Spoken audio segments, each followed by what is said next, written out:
What's up guys, this is Aztec LP coming at you for a first episode / base tour. Now I'm going to give a quick explanation as to why this is post narration, because I fucked up and my microphone kind of fell in a small glass bottle during my recording and made it all echoey, and I didn't realise till afterwards, and it sounded like I was recording from inside a bathroom. Now the reason for this being a first episode when I can clearly already see a base and I'm going to give you a tour of it is because I know I kind of wanted to get back into the whole YouTube thing, and I don't know, I just didn't have enough time for it with exams. I got a job, so it was job stress, and I've kind of got used to having a job now. And I also didn't want to start recording again on my old world because of all the drama with Red Power, and Red Power going to cut out and all this shit, and is it going to be in the mod pack, is it not, we're going to have to make a world breaking update. So I just switched to this, and I didn't feel like recording at the time because I was so stressed. So I went through on my YouTube today and I was like, well, I've got 53 subscribers, that's new. I've also got loads of positive comments, so I think I'll make an episode. And if you can see me looking around on the screen now, that's because I'm telling you guys that we are actually using Biomes of Plenty, and the area we're in is delightful. So it would seem that at this point in the recording I had started the basic tour, so I'll do that right now as well. If you can see on the outside, it's just kind of a building going into a straight line through the cliff. It's going to cut all the way through this giant cliff face, and I'm going to show you that now and sprint all the way down there. As you can see, I've just kind of mixed it up. I've added a bit of white on the floor and some glowstone bricks and some nice mossy cobbled pillars. And yeah, this is so far through. I'm going to fill it all up. I'm going to want to fill the whole corridor. I'm going to add like a Thorncraft area, Mistcraft library, one of every kind of plant farm for all the extra Natura trees and Biomes of Plenty trees. So I'm going to need all this space basically. I think right now I do realise that there is a misplaced brick on the floor. Yep, there it is. Disgusting. And because all good Minecraft players know about Minecraft OCD, I had to get rid of that fucker straight away. So you get a sneak preview into my storage room. I'm not going to tell you about that yet, because I come into the storage room later to tell people about that. So I'm just going to take a quarried block slab out of there. Quarried blocks and all these sort of things were added by the new Railcraft, kind of as a replacement for Red Power's marble and basalt, which got removed. This is the first building. This is my mine. It's just kind of a shitty, depleted old pick that I put in there. And that's a pressure plate, one of the shrouded and silent ones. I didn't use the player plates from the secret door mod, because that did actually cause my chunk to get corrupted. I'm not a pirate. It caused me chunk to be corrupted, matey. So yeah, I had to rebuild this whole chunk in creative, which I don't think is cheating because I clearly had it all. It was just a corrupted chunk. So don't use the secret rooms mod. So basically the floor code in here is blue for descending, red for ascending. So you drop down here, and as soon as I take my jetpack off hover mode, you'll see the kind of trippy, swirly effect that I was going for with the tunnel. You land in this cloud, which Natura adds, and it cushions your fall damage. I'm not very happy with the design of this room. It's just kind of supposed to look like an old mine. Fuck. Just kicked my mic off. I'm going to keep that in the recording. You know what? I don't even care. I do care, but you know, it needs must. I'm not recording this a third time. What was I saying? I kind of got startled there. Oh yeah, there's going to be arcane levitators there eventually. I don't use my strip mines so much anymore, mainly because I've got already got a quarry set up. Yeah, by the way, sorry guys if I sound a bit nervous or stuttery, it's because I haven't recorded in ages. I will get back in the swing of things, and this is actually my first post-narration ever, so I'm just kind of staring at what I was doing, trying to keep up, and it adds a little bit of stress to the whole thing. So if I'm going a million miles an hour with my talking, I apologise. So here is my storage room, and these were all supposed to be diamond chests. Well, they're going to be at one point anyway, so that's why I did the kind of blue colour scheme to match up with them. I really like how it looks. It's also the floor I use in my tree farm, which I'll show off later. As you can see, this area is just for blocks and various building materials, like rails and stuff. We've got loads of wood. I think I'll show a chest full of bricks here for some reason. Yep, lots of coloured bricks. I love all the different coloured bricks added by FTB. It's probably the best thing about building. There's some machines. Here is my ores and various minerals. As you can see, we're quite rich, like 25 stacks of copper, 59 of tin, 46 of iron. We're a bit low on gold. We have 32 diamonds, I believe. Yep. We've got like stuff over here, various ingots. Aubrey's added by Natura. I hope to automate them at some point. If you come down here, we have various mob drops and other things of that ilk. And here we've got bees and armour and swords and shit. And over here, like cells of various things. And crafting tables there and an uncrafting table. The next room I built was the machine room. And I don't know why I'm looking at that portal. This is the machine room. I tried to go for a kind of monochrome look with this. As you can see, I've kind of got my machines. They're all automated and they're kind of little modular automations. So you put what you want in the iron chest on top of the hopper. So in this case, I'm electrolysing bauxite dust for aluminium and titanium. And it all just kind of goes down the hopper, comes out the transfer pipe thing, and into the other iron chest. So just fill up basically all on it to do, and it will just go through. I've got one of those for every machine. I haven't actually used the recycler at all yet. But that doesn't really matter because it's a recycler, let's be honest. Over here, I've got the macerator. Been doing some flint and a little bit of coal dust in there. Alloy smelter just for hardened glass for kind of energy conduits and tesseract. Assembling machine, which looks like a robot having a stroke. One of Greg Tech's latest abominations, which I still haven't used. I think I'll probably need it for water mills if I ever make them. Plate bending machine, which adds another needless step to recipes, but I actually quite like it. Don't know why. It's fast and makes cool noises. Extractors and various electric furnaces. What I'm doing with these automatic cannon machines is I'm actually getting the what's it called? I cannot remember the name of the. There you go, mercury. I'm extracting mercury from Quicksilver because that helps me with this thing, the industrial grinder. And putting a mercury cell in there means I can actually get more shiny dust from my more little iridium ingots and shining dust and shit from my ferrous ore, which means more iridium in the long run. So here we've got the implosion compressor, and the industrial blast furnace. The front one is upgraded with various heating coils so that I can actually smelt tungsten. The other side ones are just for doing chrome, titanium, silicon cells, galena dust, all that kind of shit. I just put 4 on just purely because I've got all the machine casing. Why not put 4 on? I do kind of need to upgrade that to chrome casing. If you come up here, I have the remnants of an old tree farm. So two full barrels of wood and then 3 foldable chests as well. Just in case you didn't believe me, I showed you. Now I'm going to show you the path to what's going to be called my sunroom. And this is an unfinished path that's going to match the one directly below it, which I'll show you guys in a second.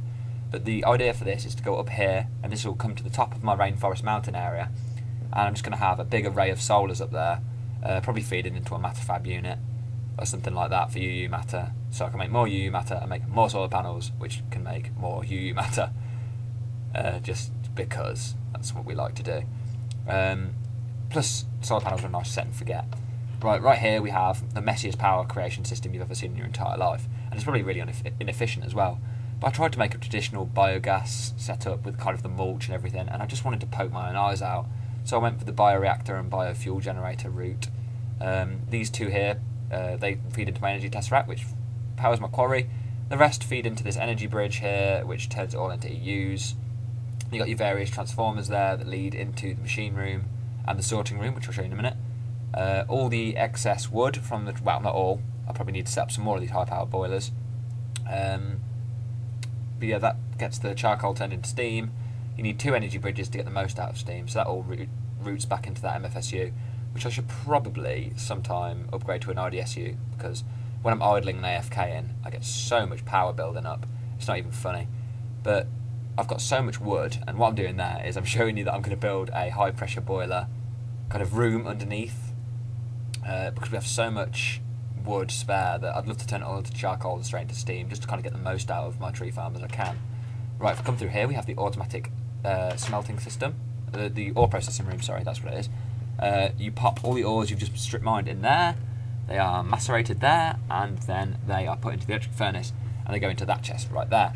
And then they're sucked out and put into the sorting system. Same here with silk touch, redstone, lapis, bauxite dust, all that sort of shit, macerated and then put into that. This thing is my quarry. All the quarried items come out of there, and I'm just going to show you the quarry real quick. And we're going to wait for it to load. There we go. I only recently found out how to actually put more RAM onto this, because I had to upgrade my fucking Windows, like 64-bit or some shit, to put RAM on, which I think is kind of ridiculous. Oh, and by the way, I was just showing you how I'm running so fast, in case you didn't know. I do have the quantum suit leggings, and an advanced jetpack. And my Tinker's Construct sword and shovel. I also have a pick, a hatchet, one of those big-ass axes, and one of those big-ass hammers.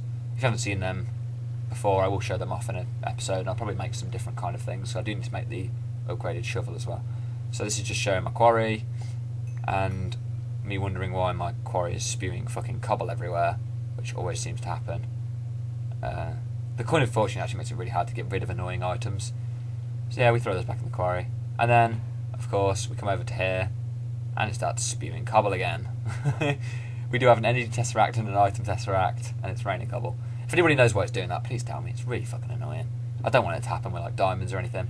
So let's go back to the overworld, and we actually land back here in this little hut, and this is where I started. It's kind of got the smeltery, a bit of Mistcraft stuff, some brewing stands, some furnaces, a nether portal. I eventually want to turn this into kind of hobbit house. That'd be quite nice, just as a kind of homage to where I started.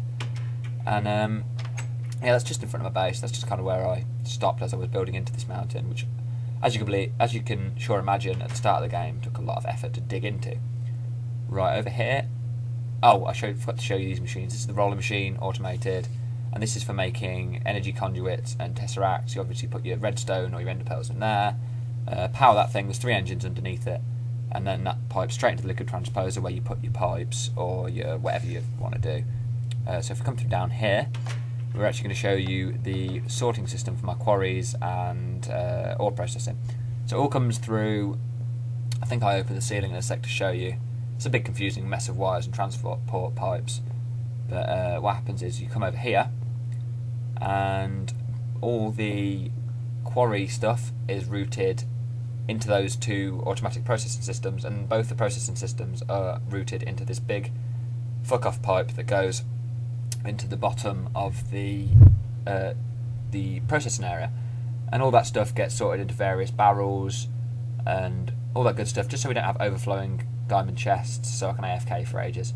These transfer pipes, by the way, are the best thing ever. They're from the Extra Utilities mod, and they are just heavenly. Just giving you a quick idea of how much shit I've got. This is just from one quarry, probably half a quarry, because I did clean out earlier before I left. And we have a bug in the system for some reason. The redstone won't get sorted into the correct barrel all the time, which is really annoying. I keep having to make this trip. But yeah, that's just a brief idea of kind of how the system works. I think I'm just checking out my haul there. I'm getting some nice bees from that. I do intend, I think I have like 50, 60 princesses now, so I'm going to start making a bee area in the coming episodes, and I might actually, the next episode might be making preparations for the bee area. I'll show you that later when I go outside of my base and show you the kind of rural area that I'm developing. So yeah, you've seen my quarry system. It's all sorted there, and I think I'm going to go show you my tree farm now, if I'm correct. I'm not sure what I'm doing here. Oh, I'm telling you that I'm going to expand that, probably add like a centrifuging room, auto brick creation, maybe blast furnaces and coke ovens. I do intend to one day learn how to use AE, which is Applied Energistics, which is a wicked storage mod. I have no idea how to use it though, but I was just quarrying a load of quartz dust and shit before I started that. And yeah, I'll look at some tutorials and learn how to use that before my base gets too massive and it's hard to implement. So I'm showing here how awesome my base generation is with the Biomes of Plenty mod. It also adds this thing: after you kill the Wither, you can make a staff, and that takes you to the Promised Land, which is a really cool area of floating skylands with some stuff called amethyst armor, or amethyst gems. Oh my god, speech. Amethyst gems, which make better than diamond armor and picks and stuff, and it goes really fast. Now this is a lovely snowy area in the clouds here. I do plan to make a medieval kind of village up there, and that place I'm looking at right there, I'm going to make a Wild West kind of city. I did actually cut there purely because I had to fight a king slime, and I didn't particularly want to do that on camera during a base tour episode. So we are now on the way to our massive greenhouse, which holds our tree farm. There are rubber trees. They were just kind of used a little bit. This is a nice little, I don't know, I really like the design of kind of light wood with quartz and ghost wood plank fences. This is a massive greenhouse, and don't even ask me how long it took me to get this glass, because it was terrible. The glass panes are a bitch to place as well. I just plunked a load of cobble in the macerator and then had it all routed to the furnaces to smelt into glass. And then inside we have the same pattern from the storage room floor, if I can get in the door, but this time in a lighter colour, because I thought, you know, it's a greenhouse, it's got to be sunny, even if it isn't green, because it would go perfectly with the walls. And this is all just a Steve's Carts tree farm. It's fed by coal. I have to put that in by hand, but I will eventually automate that with some kind of auto charcoal setup, I'm probably going to put a MFR tree farm underneath my tree farm to feed my tree farm. Logic. It all gets put into the Tesseract and sent back to my energy processing plant. So yeah, I will need to build a road straight down here because I have found a forest biome down this way, and I want to do bees in it. But it's 1,000 blocks away, and as far as I'm aware, bees only work properly in vanilla biomes. So I think next episode we'll actually start work on building a themed road, so it's going to change theme as it goes through biomes, to the forest biome, and then set up some kind of honeycomb style buildings, a little bit inspired by Ethos Lab and Hypnotised from the Hermitcraft server. I just like the design. I feel like it's easy to get it all implemented. So that'll be next episode. I died over there, by the way, at some point. I forgot to turn that marker off. So yeah, over here is obviously where I'm going to build the Wild West base, and I hope you guys enjoyed the episode of the base tour. Stay subscribed if you subscribe if you want to see the rest of this series. If not, I hope you just had a nice look around my base. If you enjoyed what you saw, leave a like. If not, no need to leave a like. It's not going to ruin my day, although it may make my day if you leave one. So yeah, I've got another 10 seconds of this to kill.